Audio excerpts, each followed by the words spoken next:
Flex board, notice paper, LED display இதில் எது அட்வர்டைஸிங்க்கு பெஸ்ட்டு? ஃப்ளெக்ஸ் அண்ட் நோட்டீஸ் பேப்பர்னா ஒன்ஸ் பிரிண்ட் பண்ணிட்டா கண்டென்ட் சேஞ்ச் பண்ணணும்னா திரும்பவும் time and money waste. But LED டிஸ்பிளேல கண்டென்ட்டை எனி டைம் எனிவேர் சேஞ்ச் பண்ணணும். Offer update, new product launch, festivals எல்லாம் இன்ஸ்டன்ட்.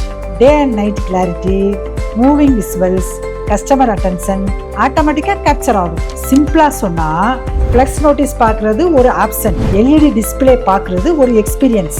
அதான் பிராண்ட்ஸ் எல்லாம் இப்போ எல்இடிக்கு ஷிஃப்ட் ஆகுறாங்க. ஜிஹி எல்இடியில் ஜஸ்ட் டிஸ்பிளே மட்டும் கொடுக்கறது இல்லை, உங்கள் பிஸ்னஸுக்கு செட் ஆகிற சைஸும் செட்டப்பும் பார்த்து தான் சஜஸ்ட் பண்ணி அப்புறம் நாங்களே இன்ஸ்டாலேஷனும் பண்ணித்தரோம். யூஸ் பண்ண ஈஸியாக, செட்டப் சிம்பிளாக, ப்ரைஸும் ரீசனபிளாக இருக்கும். இன்ட்ரெஸ்ட்னா ஸ்க்ரீனில் இருக்கிற நம்பருக்கு உடனே கால் பண்ணுங்கள்.